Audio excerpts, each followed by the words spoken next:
सिद्धांत पर बातचीत करने वाली हूँ। आपके अनुसार बच्चों के साथ किसी नए कौशल पर काम करने का सबसे अच्छा तरीका क्या हो सकता है?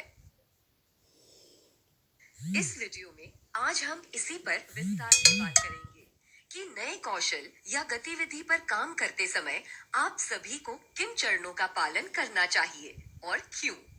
हम इस वीडियो में निम्नलिखित विषयों पर चर्चा करेंगे। स्कैफोल्डिंग या सीखने के दौरान दी जाने वाली मदद क्या है? स्कैफोल्डिंग जरूरी क्यों है?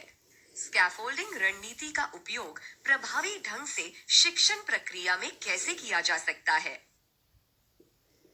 स्कैफोल्डिंग एक तकनीकी शब्द है जिसे प्रायः इमारतों के निर्माण की प्रक्रिया में उपयोग में लाया जाता है। आपने इमारतों के निर्माण के समय उनके चारों ओर लगाए गए बांस आदि के ढांचे या पाड़ को देखा होगा। जब इमारत कच्ची होती है तो उसे इस ढांचे का सहारा जरूरी होता है, वरना वह अपने आप खड़ी नहीं हो पाएगी तथा धंस जाएगी। शिक्षा के क्षेत्र में स्कैफोल्डिंग शब्द का इस्तेमाल सबसे पहले लेव वाइगोत्स्की ने किया था। शिक्षा के क्षेत्र में स्कैफोल्डिंग उस प्रक्रिया को कहते हैं जिसमें किसी नई अवधारणा अथवा कौशल को सीखने में बच्चों को मदद दी जाती है। यह मदद शिक्षक, किसी बड़े व्यक्ति या फिर किसी सक्षम सहपाठी द्वारा बच्चों को उपलब्ध कराए जाने वाला एक अस्थायी मार्गदर्शन या फिर सहयोग होता है। यह मार्गदर्शन या सहयोग बच्चों की क्षमता को बढ़ाने के लिए दिया जाता है ताकि वो आगे चलकर स्वतंत्र रूप से किसी कार्य को कर सके। चलिए चाय बनाने के रोजमर्रा के उदाहरण के साथ स्कैफोल्डिंग को समझने का प्रयास करें।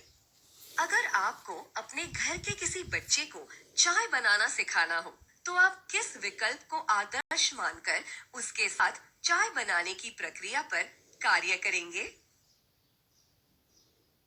चाय बनाने का तरीका दिखाएंगे और बच्चे से चाय खुद बनाने की उम्मीद करेंगे, या चाय बनाने का तरीका मौखिक रूप से बताएंगे और बच्चे से चाय खुद बनाने की उम्मीद करेंगे, या फिर बच्चे को चाय बनाने का तरीका दिखाएंगे, फिर बच्चा आपके मार्गदर्शन में चाय बनाएगा और कुछ अभ्यास के बाद आप बच्चे से स्वतंत्र रूप से चाय बनाने की उम्मीद करेंगे, या आप बच्चे से चाय बनाने की अपेक्षा करेंगे क्योंकि वह हर दिन चाय बनते हुए देखता है और इसीलिए उसे चाय बनाने की प्रक्रिया आनी चाहिए।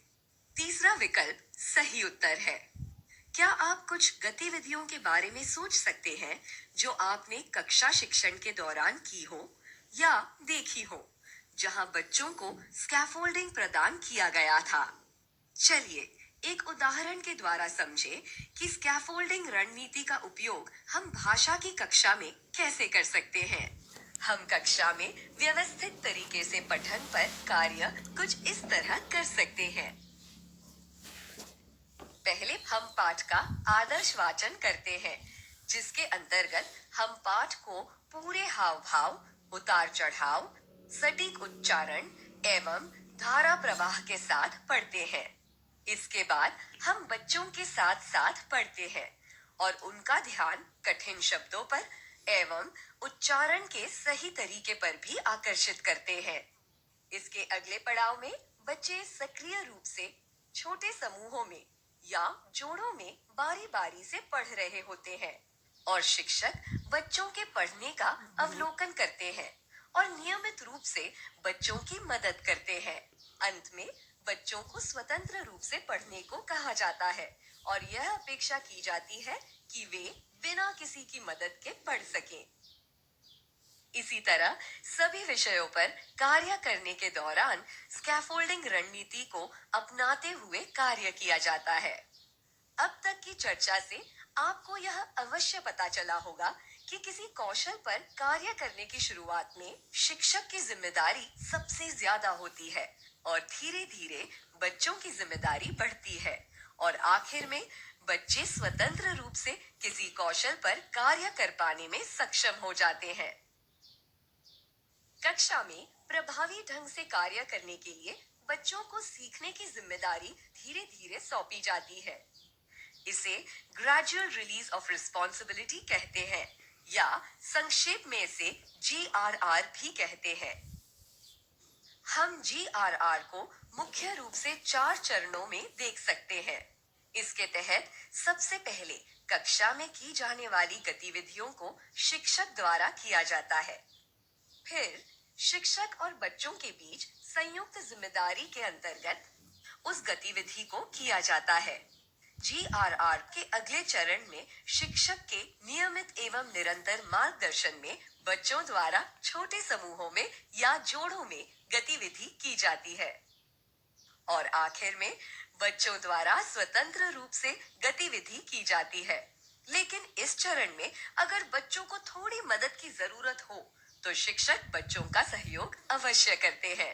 GRR का क्रियान्वयन कक्षा में सुनियोजित तरीके से किया जाता है, जो शिक्षण प्रक्रिया को प्रभावी बनाता है। हर विषय एवं गतिविधि में स्कैफोल्डिंग रणनीति का उपयोग अलग अलग तरीके से किया जाता है। इसके साथ ही यह रणनीति सभी कक्षाओं में कारगर सिद्ध होती है, परंतु प्रारंभिक कक्षाओं में इसकी जरूरत सबसे अधिक होती है। स्कैफोल्डिंग सिद्धांत एवं रणनीति से संबंधित कुछ खास बातों पर आइए थोड़ी चर्चा करें। स्कैफोल्डिंग का अर्थ शिक्षक के पीछे पीछे अर्थहीन तरीके से दोहराना नहीं है, लेकिन साथ साथ एवं उनके मार्गदर्शन में किसी गतिविधि या कौशल पर कार्य करना है, जो कि आगे चलकर बच्चों को स्वतंत्र रूप से उस कार्य को करने में मदद करेगा। स्कैफोल्डिंग रणनीति के अंतर्गत दी जाने वाली मदद सिखाए जाने वाले कौशल की जटिलता एवं स्तर के अनुसार होती है। बच्चों को मदद देने के इस रणनीति पर कुछ सप्ताहों से लेकर कुछ महीनों तक कार्य किया जाता है।